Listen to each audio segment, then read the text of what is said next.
Dans quel cadre s'inscrit la participation de la PIX au Forum international Afrique Développement et quelles sont vos attentes? Permettez-moi d'abord de remercier le groupe Attijari Wafa Bank qui, sur leur initiative, nous ont invités à participer à ce forum de marché de l'investissement à Casablanca. C'est une opportunité pour nous et un plaisir aussi de venir ici présenter les opportunités d'investissement du Sénégal.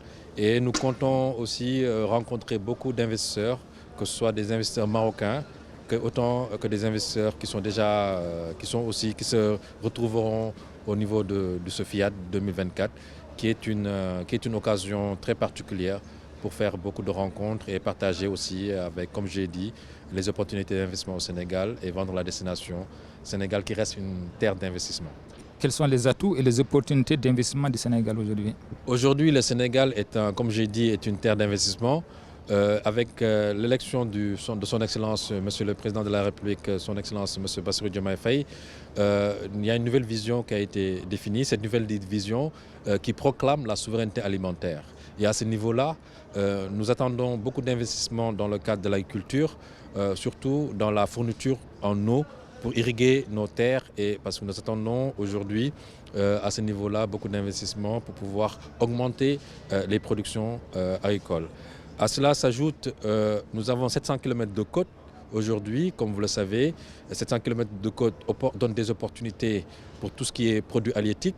Et face à la rareté des produits halieutiques en haute mer, aujourd'hui, l'aquaculture conçut une alternative et une opportunité pour développer avec l'aquaculture offshore. Des investissements à ce niveau sont très attendus. Et ça, c'est au niveau de la pêche. Au niveau de l'élevage, comme vous le savez, au Sénégal, il y a ce qu'on appelle le ranch de Doli, qui est de 80 000 hectares et qui permet aujourd'hui de regrouper tout ce qui est animal, bovin, ovin, et qui aujourd'hui donne une opportunité. L'État compte investir au niveau de ce ranch-là pour regrouper toutes les catégories et disposer d'un système d'élevage sécurisé et maîtrisé avec des investissements dans le domaine fourragère qui sont très attendus à ce niveau-là. Mais ça, c'est le secteur primaire dont on est en train de parler, où l'État compte véritablement fortement investir. Maintenant, à cela s'ajoute l'industrialisation. Comme vous le savez, le Sénégal vient de rentrer dans une ère aujourd'hui. Nous venons tout juste de célébrer le premier baril de pétrole. Souvent, on considère le Sénégal comme un pays pétrolier aujourd'hui, alors que nos réserves en gaz sont supérieures à nos réserves en pétrole. Aujourd'hui, il y a le champ de GTA qui est en production, dont on espère aujourd'hui la mise en production du gaz comme une opportunité aujourd'hui pour réduire le coût énergétique. Et à cette réduction de coût énergétique doit s'accompagner d'une forte industrialisation. Et cette industrialisation-là, c'est au niveau de tous les secteurs.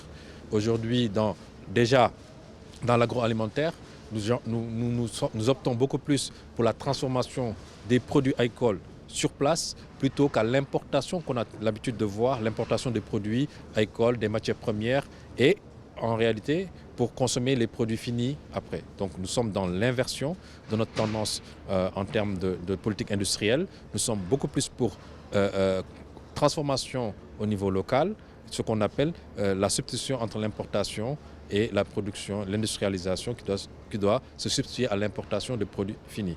Donc à ce niveau-là, dans le domaine agroalimentaire, nous attendons beaucoup d'investissements. Et pour faciliter ces investissements-là qui sont d'ordre privé, l'État, aujourd'hui, à travers la PIX, nous comptons faire ce qu'on appelle des aménagements de zones. Nous avons à l'heure actuelle 8 zones économiques spéciales qui sont destinées à l'exportation. Des facilitations sont accordées pour s'installer au niveau de ces zones spéciales. Des incitatifs sont accordés pour s'installer au niveau de ces zones spéciales. Il y en a 3 en développement, à Diamniadio et à l'AIBD.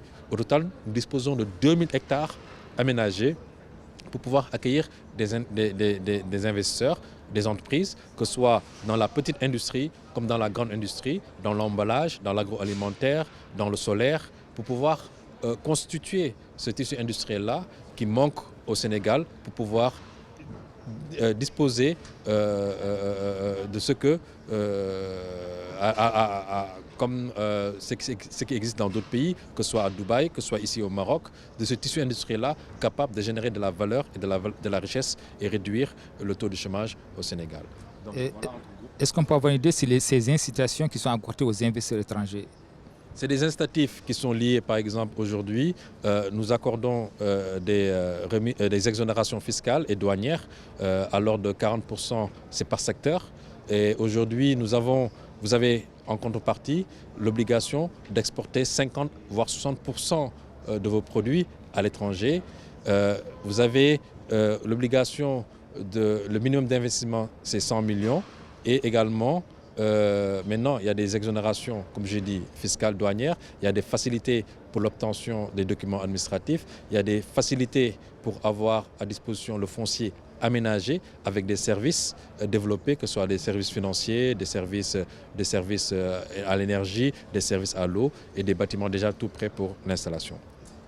Pour un investisseur étranger, quelle est la principale porte où il faut passer rapidement pour investir au Sénégal aujourd'hui? Est-ce qu'il y a un guichet commun? Qu'est-ce qu'il y a comme facilité? C'est l'APIX qui est l'agence de promotion des investissements, qui est l'interlocuteur unique des investisseurs. Comme vous le savez, l'APIX a été créé en 2000, en agence d'abord, puis l'APIX est devenu une société anonyme à participation publique majoritaire dont sa mission est l'accueil, la facilitation, l'orientation et l'accompagnement des investisseurs à l'obtention de tous les documents administratifs et surtout jusqu'au bout de la chaîne à investir au Sénégal. Donc si un investisseur est intéressé par le Sénégal, l'APIX dispose de toutes les informations économiques sur le Sénégal et sur le secteur. Et surtout, vu que nous sommes aujourd'hui dans une approche de territorialisation de notre investissement, même la localité où ils veulent investir, ils auront les facilités pour l'obtention, pour lever les contraintes à l'investissement. Donc tout naturellement, l'APIX est l'interlocuteur des investisseurs.